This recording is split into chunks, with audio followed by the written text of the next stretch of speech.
Hi everyone, it's me again. I'm Anatai. I'm the I guess owner.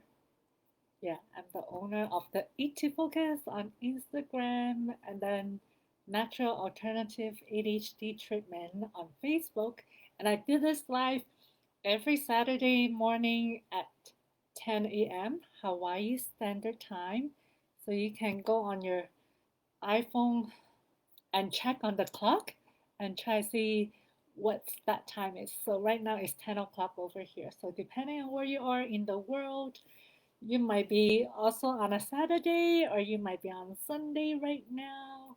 So anyway, so this is another episode of the live Q&A for Eat to Focus. So we're going to talk about different kind of topics, mostly related to food. There might be some other topics that is related to ADHD, but we talk about, and this is where I try to answer questions that I saw inside the Facebook group. So usually, like if I have time during the week, I will go in and answer some questions.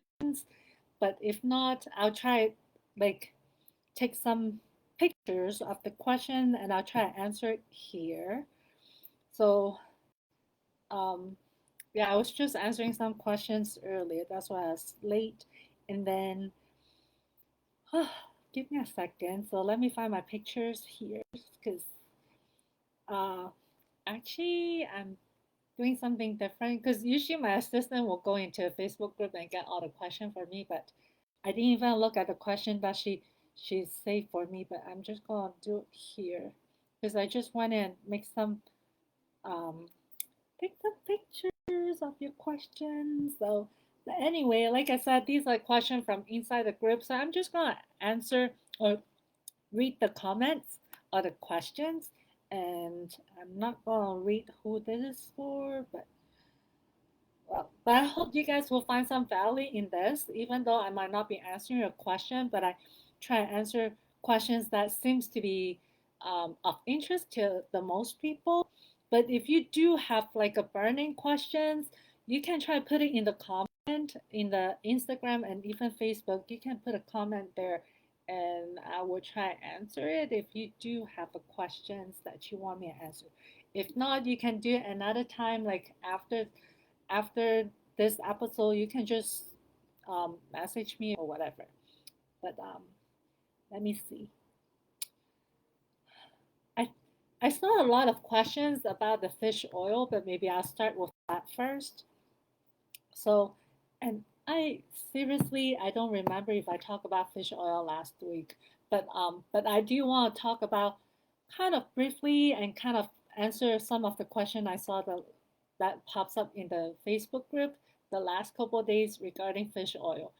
So I personally love fish oil for many reasons. Um, but sticking to the ADHD topics. So fish oil is actually one of the first supplement that I always recommend to my patients who have ADHD because fish oil is one of the first and most studied nutrients for ADHD, and there's a lot of research and and I know a lot of us here on like this platform is very focused on, oh, where's the research, where's the study. There is a lot of research, but in addition to that, you'll also see a lot of posting and also kind of testimonials talking about parents talking about how adding the fish oil significantly improved their child's focus and attention. And the reason why is because if we're going back to one of the cause of ADHD is what I call the ADHD brain, and there are several differences in the um, ADHD brain that makes it different than a neurotypical brain. And one of the things is that the ADHD brain it is smaller in certain area of the brain region. And like me, as a pediatric dietitian, my focus is always thinking about what and how I can get the child to catch up growing. Because my understanding is that a child is constantly growing. So the potential to catch up growing and also the potential for healing is a lot faster in children. children heals a lot faster than adults because adults have a slow metabolism compared to children. But that's another topic that I might need like a lot of time to explain. But we're not talking about metabolism as in burning calories. I'm talking about metabolism as in growing, because growing and acquiring new tissue and all those things, metabolism in that sense. So that's why, like, so the reason why omega-3 fatty acid or fish oil works really well for kids with ADHD is because of that smaller behind brain. So it's kind of like I always use this analogy for my patients at work. It's like, okay, if you're gonna be so tall, how or if you're gonna build a Lego block this tall, say I'm just making whatever example, but I only give you 10 Lego blocks, right? How are you gonna build something this big when you only have like 10 tiny pieces of Lego bricks? So that's the idea of like how to help a child grow and catch up is, are you giving them enough resources? You can have the expectations to have the child to do a lot of things, but are you giving the child the kind of resources that your child needs to accomplish those goals? So it's the same thing too. So we know if the ADHD child's brain is slightly smaller and behind, are they getting enough resources to support the brain growth and development? Are they getting the right resources to support the body making the right kind of brain chemicals to help them focus and stay calm? So those are the things that I look at.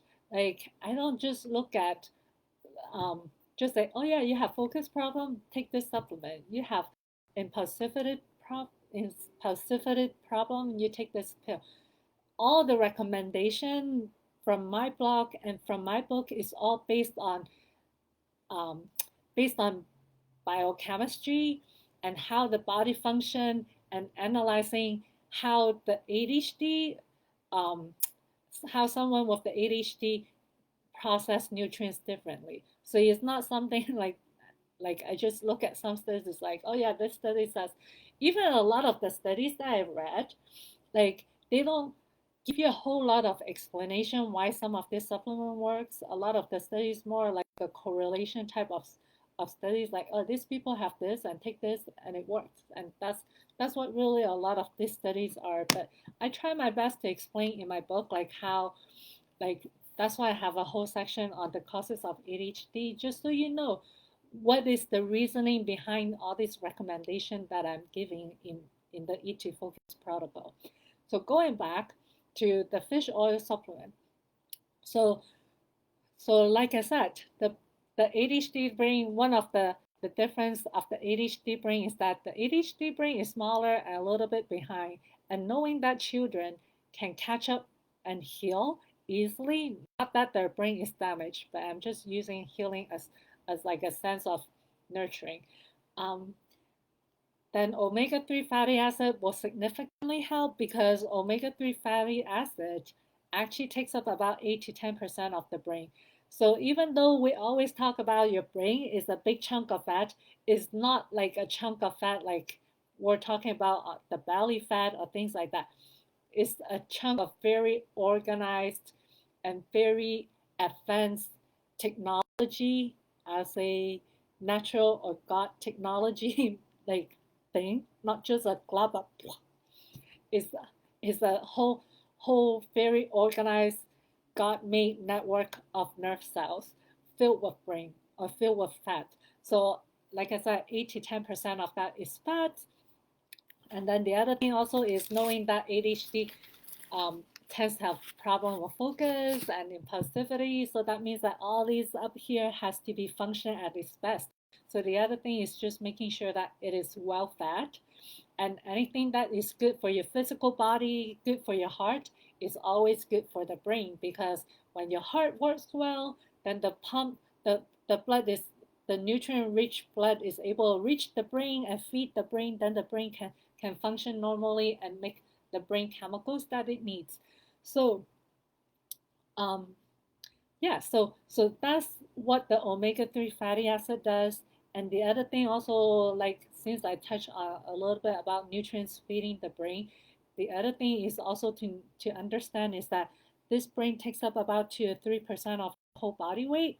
So that 2 to 3% of your brain actually use 20% of your nutrients intake. So whatever you eat for that day, you think that your exercise is gonna take to use up a lot of resources. Actually, your brain probably burns more calories than when you go out and exercise.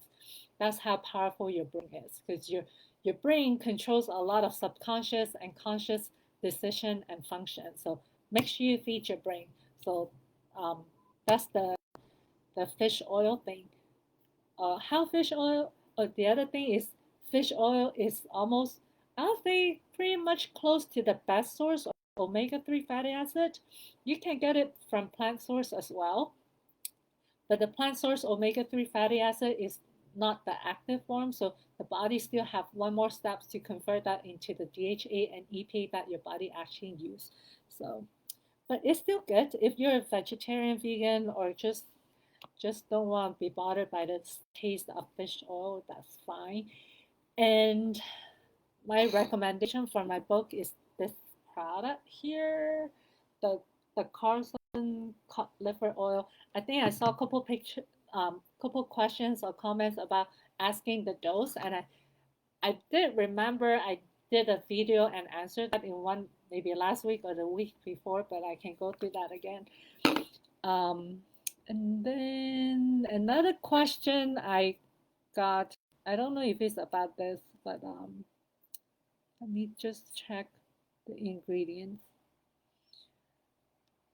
Okay, but anyway, so the recommendation, actually there's really no government recommendation for fish oil or omega-3 fatty acid because it is not an essential vitamin or essential substance. So just to remember, with government recommendations like the DRI or RDA, all of those things, all of those recommendation is the bare minimum to prevent deficiency. So the bare minimum, those recommendation comes out like at least probably 30, 40 years ago when food wasn't very abundant. So the government just put out these recommendations like, oh, bare minimum human should be taking in this amount to prevent deficiency. So, so that's why those amount is a lot lower. And sometimes people freaked out when I recommend something higher than the DRI or RDA is not it is not dangerous. There is an upper level of every vitamins, and most are still not at the close to the higher level. So, but anyway, so for fish oil, usually recommendation for ADHD is about 500 milligrams of the DHA a day, and DHA is the dexahexanoic acid. I probably butchered that. But anyway, so the DHA do help more with the focus part, and the EPA helps more with the emotional part. The way that you can remember is EPA, so E for emotional, and D, well, I guess will be the ADHD part. So, um, but yeah, um, okay. The reason why I like the Carson fish oil, you can get the cod liver oil too. But the reason why I like this is because you only need like 5 milligrams. Can you see it? Like 5 mLs or 1 teaspoon, and you get the right amount of both EPA and DHA. And 5 ml is really not a lot. Like I like this one because it's lemon flavor. I used to put this in my yogurt. Like if you eat yogurt, you can put it in your yogurt. If you don't eat yogurt and you're like on the dairy-free stuff, you can do it on other things as well. But I just like it lemon flavor. I love anything lemon flavor. So um yeah, so that's it. And then let's see what's in the ingredients. Ingredients, it says natural flavors. Yum. And then less than 5.5% of antioxidant blend, natural mixed tocopherol, which is vitamin E, and then rosemary extract, contains fish. Ooh, yummy. The fish, it has anchovies, sardines, and mackerel. Delicious.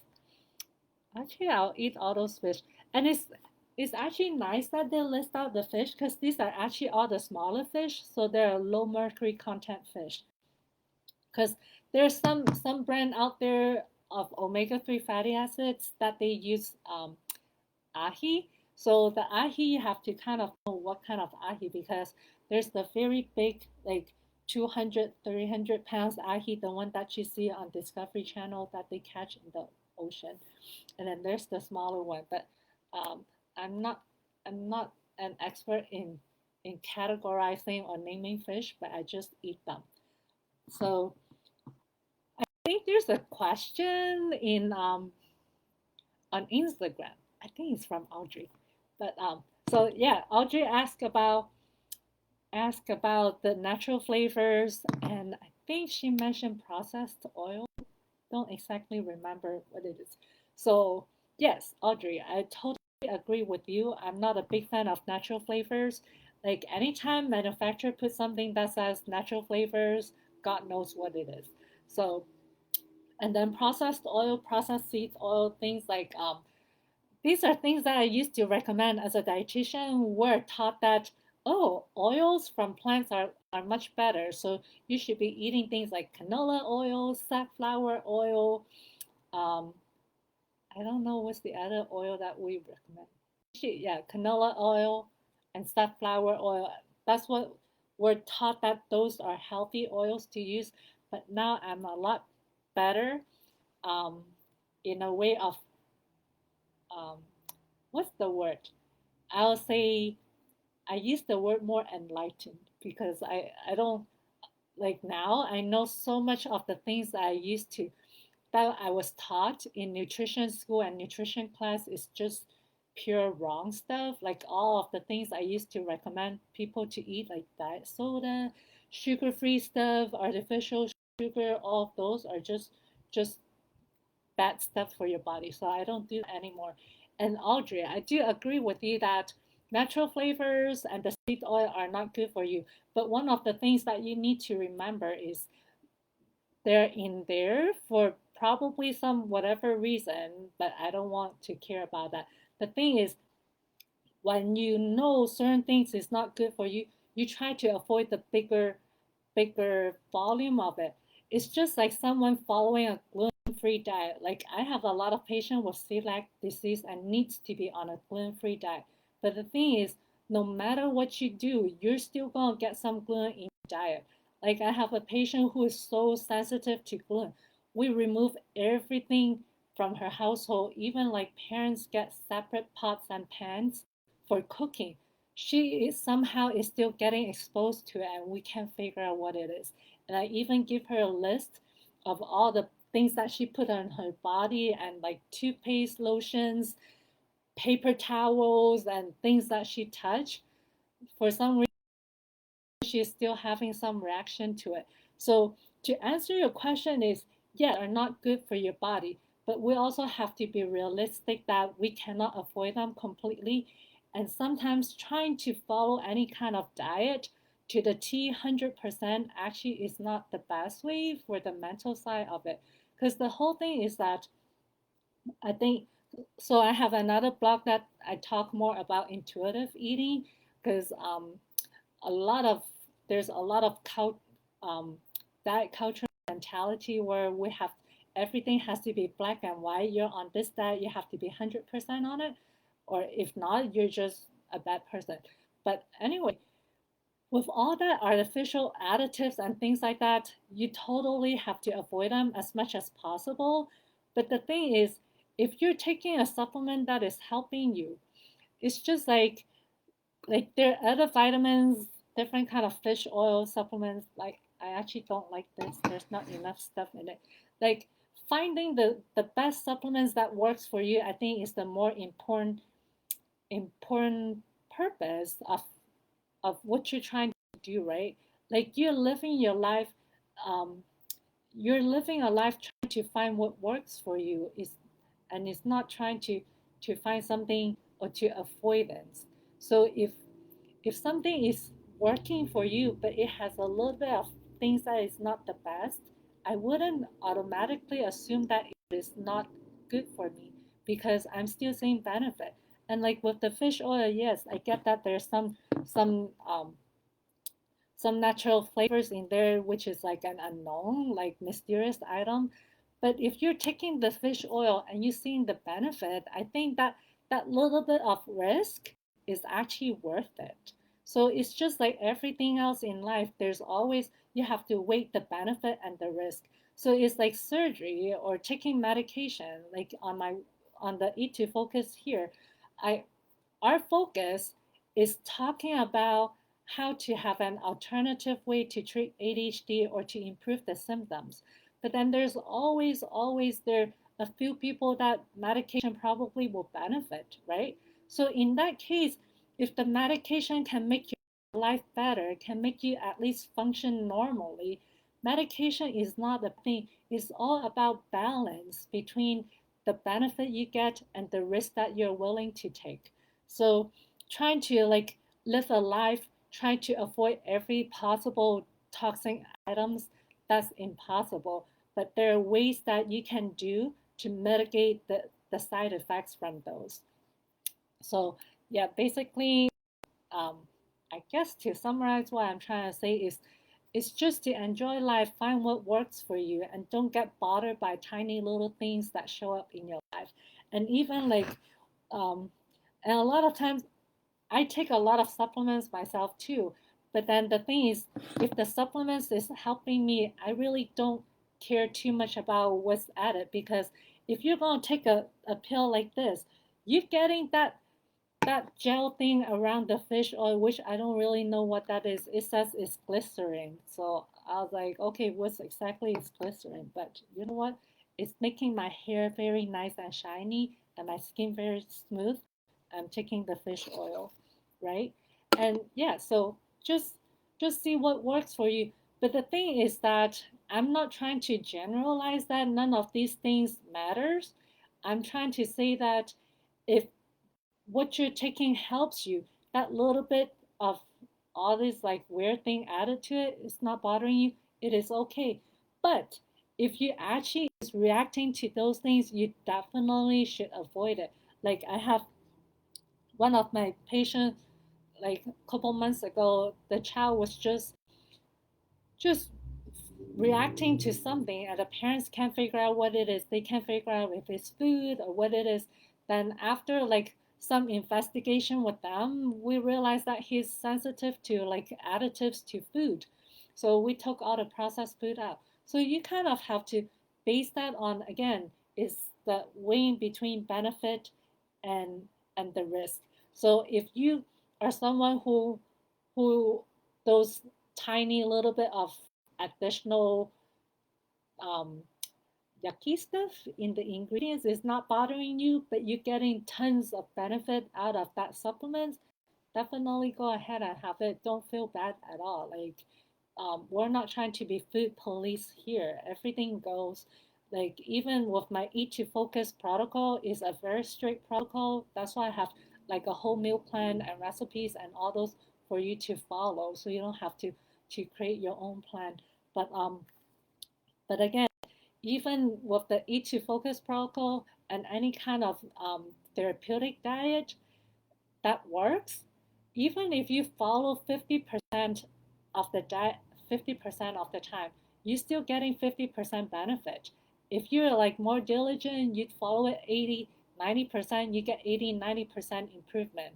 So like then you have to ask yourself, are you willing to sacrifice your peace and your peace and being realistic to try to follow a diet 100% when it meant that you have to travel 20 more extra minutes just to go to a specialty store to get a special ingredients that doesn't have all this preservative.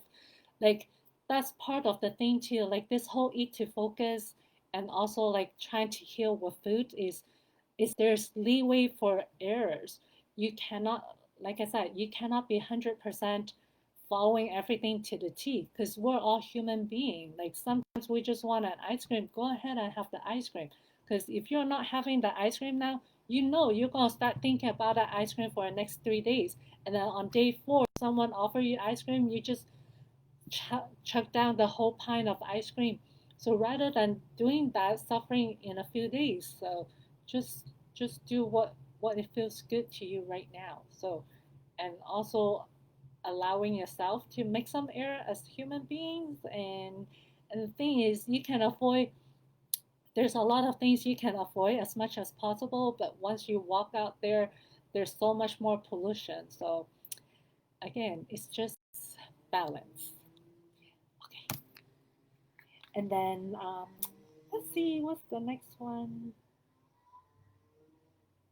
Okay, this is a good one. I just kind of along the line with the fish oil, but I just want to read this because this is more like motivational stuff.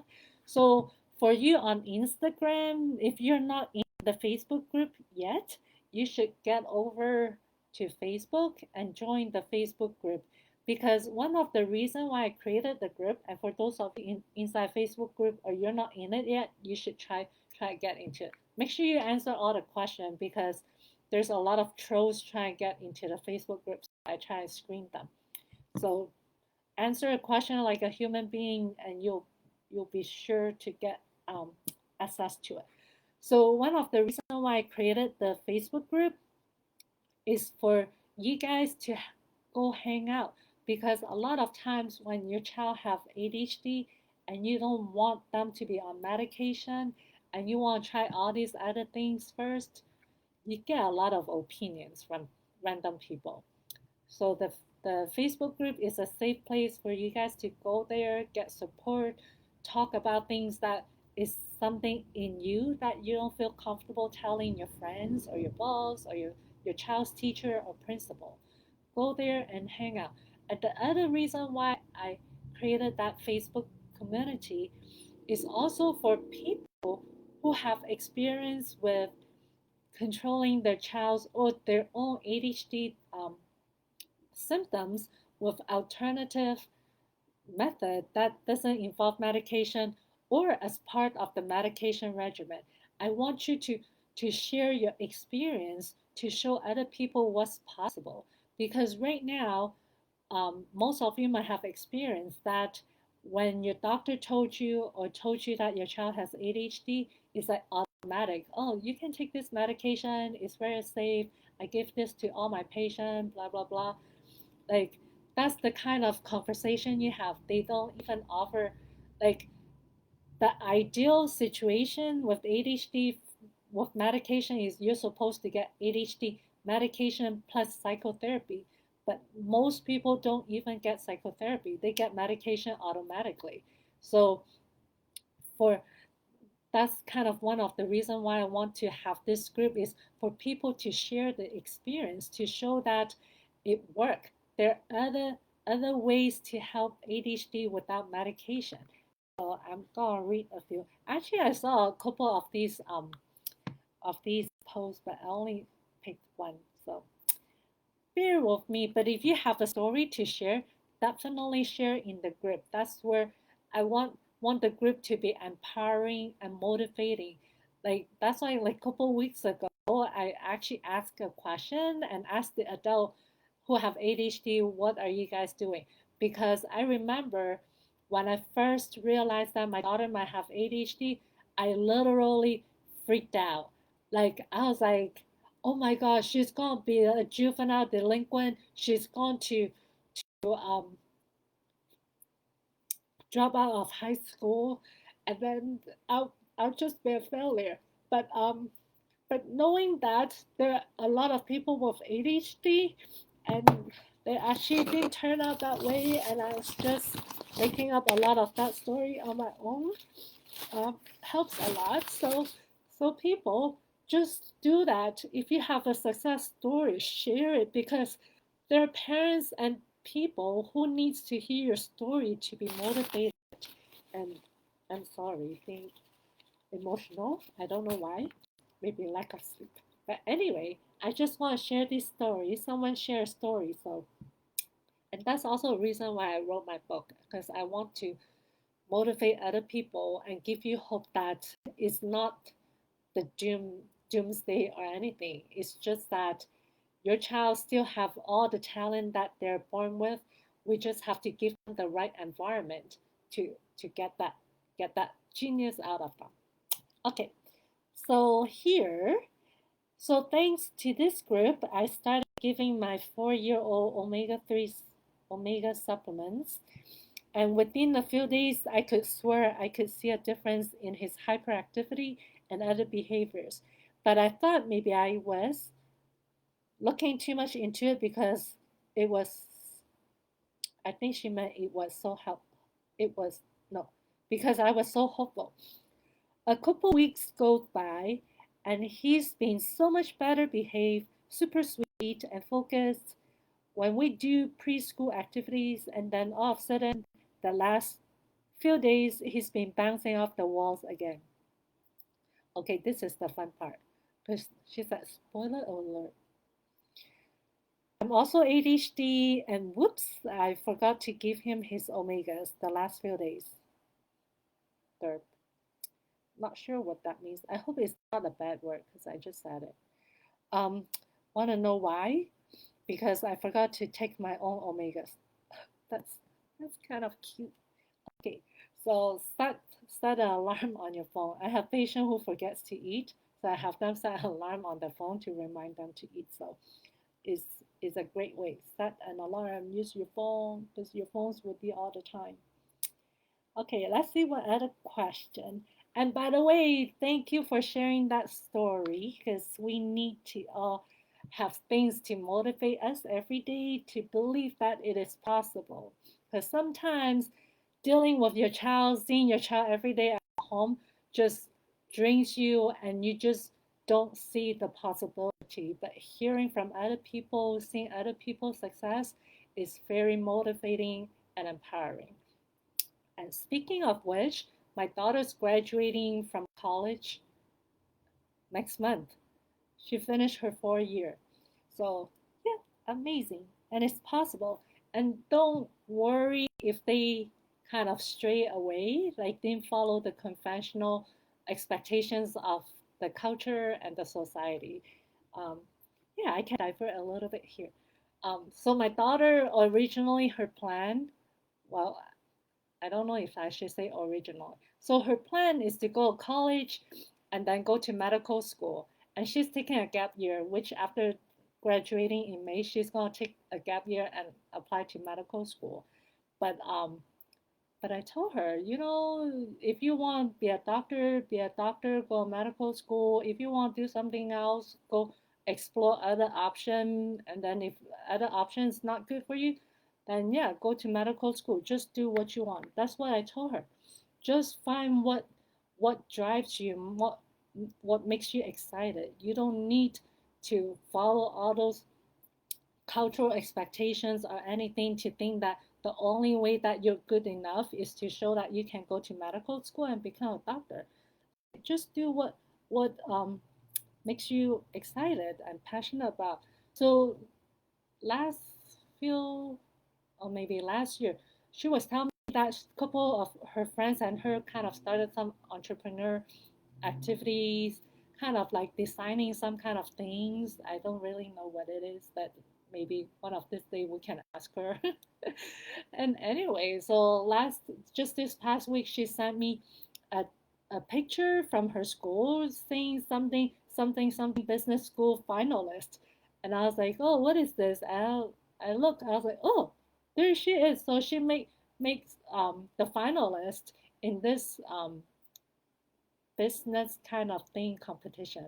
I'm so sorry, I don't have all the details, but like I said, maybe afterwards, if she is up to it, maybe she'll come and explain to us what she's doing. But for now, like I'm just telling you, just let them be. But you, as a parent, is their support. They need to have someone who believe in them, who they can always fall back on if they get into trouble. Okay, and don't punish them when they get in trouble. You just there to help. You're the coach. That's how I look at it. Anyway, let's see what is this. Oh yeah, I found this question, and I'll try my best to answer it. I might or might not be able to answer it very correctly or even know what I'm talking about, but I'll try. Or if anyone else, like if you're like a holistic doctors or think or someone similar have better knowledge, just explain. But I'm just want to bring this up because I've seen something similar from my perspective as a dietitian, seeing adult patients and adult women patients as well. Does anyone else notice that your cycle, she meant menstrual cycle, dramatically affects your symptoms? And I think she meant ADHD symptoms.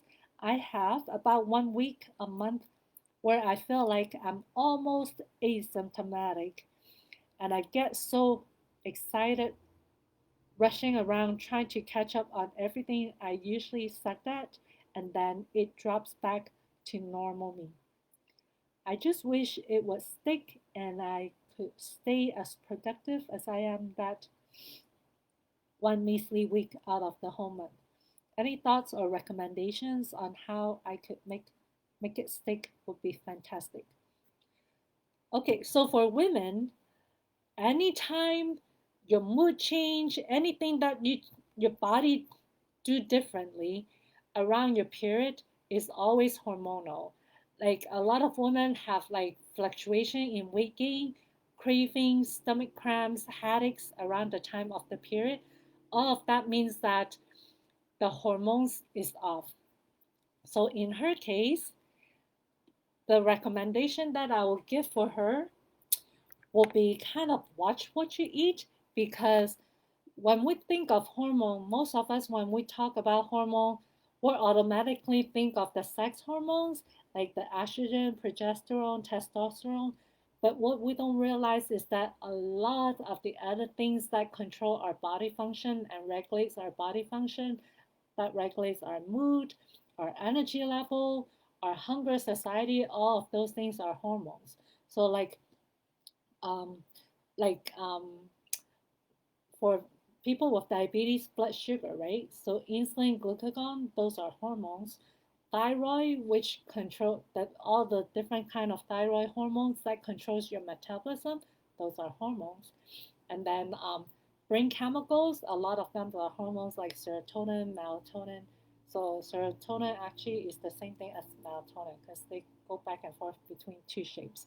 So all of those are hormones. So when your period, around your period, your estrogen, okay, this is the part that the endocrinologist out there is going to ding me because I have no idea what I'm talking about from here on with all the estrogen stuff because I don't know which hormones goes up or down. But anyway, around your period, there's a change in the estrogen and progesterone level. Let's put it this way. So anytime those hormone changes, like the way you can think of how the hormonal system in the body works is that everything is connected. Because we often think the way I think the way most of us think is that, oh yeah, the female hormone is like in its own bubbles, the brain is in its own bubbles, and the heart is in its own bubble. But that's not how the human body works. Everything is connected. When one organ is not working very well, the rest of the organ is not going to work too well either. So um, yeah, at work, I work with a lot of subspecialty doctors, and one of the topic that they like to discuss is discussing about who's more important. So there's the brain doctor, the heart doctor, lung doctor, and then the GI doctor. So guess who wins?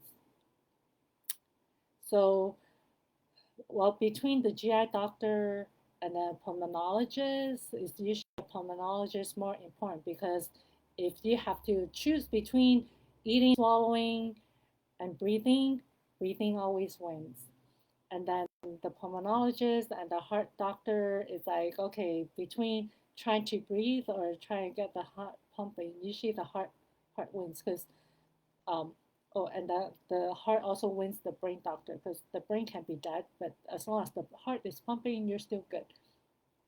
And then of course the lungs too. If the lungs stop breathing, there's always breathing machine, but the heart can't stop. So the heart wins. But anyway, sorry I digressed. Where was I? Sorry, totally forgot. Oh yeah, the period. Okay, so the hormones. So when you're around your period time, your hormonal changes. So that change in your sex hormone or the female hormone is actually going to affect other kind of hormones. Also, remember when you have your period, you're losing a lot of blood. So in a sense, your body's like kind of in a stress mode, like, oh my God, I'm losing all this blood. Because that blood is not garbage. That blood has a lot of nutrients in it, right? That's why women are higher risk for iron deficiency because we're losing so much iron from that. But it is a process that the body needs for whatever strange reason. And yeah, so when around the period, you're gonna have a change in all this biochemistry and hormones. So your mood change, right? So around your period, not only you notice that you might gain more weight, you might notice that you have more cravings, and then you feel more tired. So if you think that you're going through a period, your body is losing resources. So that's kind of a source of stress and somewhat like an emergency situation. So your body's more in stress. So maybe in this person's case, she feel more focused. Around that time, it might be that stress hormones, that that little bit extra stress hormone and adrenaline kicking in. So, but just knowing what is potentially causing that, it might be the stimulating effects of the cortisol that is helping you more focus. So maybe on the other days you're not having your period, try to use more. You can try something like the herbal type of stimulant, not exactly stimulant, but I don't know in your case, like you can answer that later if you want, but something more like caffeine might help a little bit more, or it could be that, or it could be just the female hormone is more calming too. I don't really know, but you can experiment. Like you can try either something more calming, so maybe some kind of herbal supplements like ash, ashwagandha. Okay, I might have butchered that too.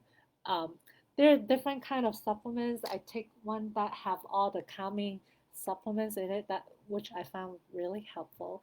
Ashwagandha, ginseng, and what's the other one? Rhodiola. So those three might actually help you the other three weeks of the month. Actually, I'll answer you later. Yeah, so that's maybe possible. Will help. I don't know. That's based on my theory. Okay, here another one. What time is it? Okay, one last one. So no judgment, please. Of course, we don't judge. But anyone on here medicate their child and supplement?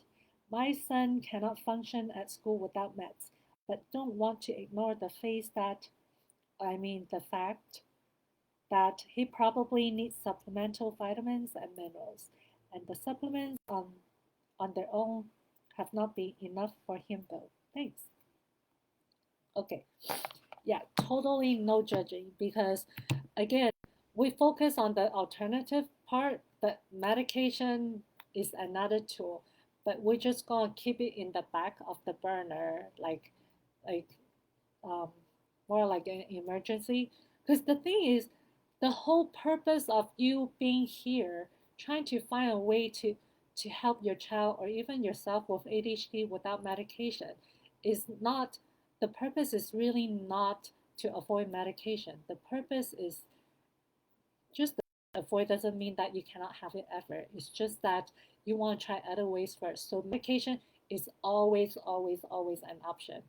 And it's always an option, especially when all these other options fail, all these other natural options fail, and medication is the only thing that's working. Don't feel terrible. You're not being a terrible parent by giving your child medication. If you're helping your child to to be functional at school, because everyone wants to be normal. Who wants to be the crazy one in school or class, right? So don't feel bad if you have to give your child medication. Think of medication as a boo-boo band-aid to put on the wound, to protect the wound, and then while you work on the natural supplements. And the other thing is, with the natural supplements, and this is the reason why I wrote this book, Eat to Focus, to help you guys all. Because what I notice is with natural supplements, a lot of people treat supplements as another pill, just like medication. So they're thinking that the natural supplements is safer because it is natural, it comes from a plant. But like I talk about a lot of times over the years, is that natural does not mean it is safer. It only means that it comes from a cleaner source without being genetically modified or altered in a chemical or chemistry lab. That's what natural means. Natural supplements, natural herbal supplements still have medicinal properties that could be as powerful and as dangerous as medication. So you need to be very careful.